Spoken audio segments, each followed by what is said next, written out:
We met here doing The Great Gatsby last year.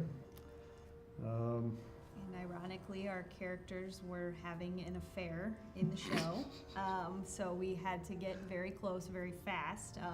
I think one of the first blocking things I had to do in rehearsal was to try and seduce you. So it was a very quick sort of getting to know each other very fast. Well, we both showed up at auditions for Sherlock Holmes' Final Adventure back in 2013, and my first impression of Spencer was watching him audition and then talk when he was done with his audition, and I leaned over to my friend and I whispered, wow, he's really committed to the character. He's keeping his British accent off stage. So that's what I thought at first. And lo and behold, he's kept it ever since. Ever since. Well, we met in the fall of 1999, No, wait, you know the date.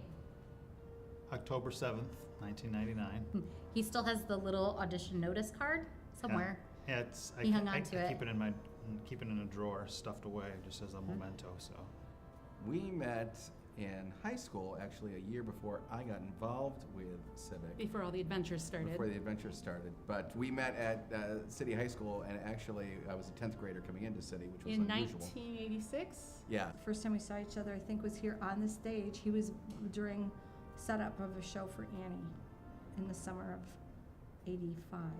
Yeah, and for me, I guess it was late in the rehearsal process, getting to know her. Every day that I had a rehearsal, it was another day to get to know her as a person, and there was a lot of intrigue there. So there wasn't one moment. I can't place it on one moment. It was very gradual. So according to Jeff, he knew before we started dating. He said he fell in love with me before we even started dating. It was just a matter of convincing me.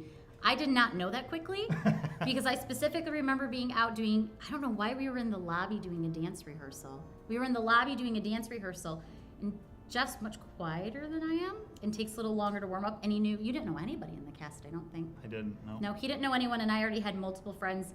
And I remember specifically being off to the side and looking over, and he's just standing back. And I said to my friend, who's the weirdo?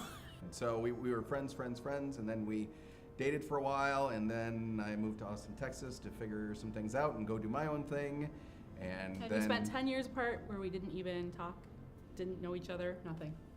yes, and that's a tale. But So many stories. But we got reconnected, and it Through was the magic of Facebook. through the magic of Facebook. And we just started talking again and realizing that all the old feelings were there. And we were finally in the right space to be what we are. We're getting married next June. Here, actually, Yep. on this stage. Got engaged over the summer, and we actually just took our engagement pictures last week, and so we will be getting married here next June, and we're excited to start our lives together. Yeah. Yeah, so I started going and teaching, and we just ended up hanging out more and more, and it got to the point where that's pretty much all we wanted to do, was hang out with each other. So we did. And We did. then I asked her to marry me, and thankfully she said, well, she didn't say yes, actually. She Nope. said absolutely, which was far better. I hope so. I know so. Our official dating date was Thanksgiving that year. November 25th. Go figure. November 25th of 1999. Mhm. And we got married on November 25th of 2000. Our 1-year dating anniversary. Yep. So it's been almost 16 years of marriage. And so it's easy for him to remember 16 years of marriage Yeah. and 17 years And it's exactly together. 1 month before Christmas, so Yep. Easy to remember. He if I can't. forget, I'm really in You have trouble. no excuse. That's right. No excuse at all. we got married on the stage here, and that was absolutely incredible. It's a blur for me. Other people tell me things about it. No. But it was incredible because entire theater community packing the auditorium. I don't really like being on stage anymore. It makes me uncomfortable, but there I was. I will never forget the image of her walking down the aisle with Paul on her arm, walking her up. It was amazing. It was a beautiful day, and we had some theater people sing, and then we went to one heck of a party and just had a great time. And we did My Fair Lady with Jean Reed Bailey Right. as My Fair Lady. And we just did a whole bunch of shows here at Civic then the next year together. And then we got engaged, and we were married like a year later. It's a weird world. The theater is a really unique world, and I think to someone who loves it as much as I do and as much as Matt does, it's important to have someone that understands it. Mm-hmm. Um, Yeah, just getting to know you as a person versus you as a character, getting to see all sides of each other. That's a big part of it.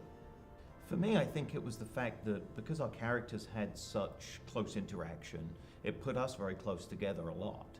And we had to trust each other in that circumstance. You know, if something goes wrong in a scene, you have to completely trust the person opposite you that they're going to bring the scene back. You know, it's not going to stall and look awful.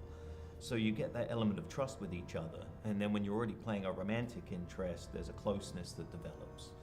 And, you know, while for us at that time it was friendship, it certainly blossomed into far more. You become so close, you spend so much time with each other, you get emotional in ways you didn't expect. You're vulnerable because you're showing a side of you that people may not see, but at the same time, you really feel like you can be yourself.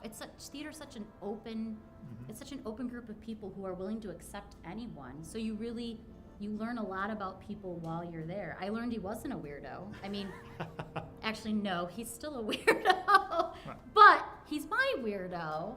The feelings when you're working in theater are very intense. You're in the trenches with people, you're trusting them. If things go well, people support each other. If things don't go well, people still support each other. And it's a kind of intimate friendship that you make with people. And somewhere along the line that just turned into more. I think though, don't you think, it's all theaters have a sense of family, not just the Civic. And when people work creatively together, I think that brings them closer together. And when you find people that you can be organized, have fun with, and produce something that's artworking, there's a bonding there. You know, so I think that's why you see a lot of theatrical romances. And especially most of them are volunteers, and so they really want to be here. They really are enjoying it. They keep coming back, and so that since everybody wants to be here, not just doing a job, that makes it much more of a family.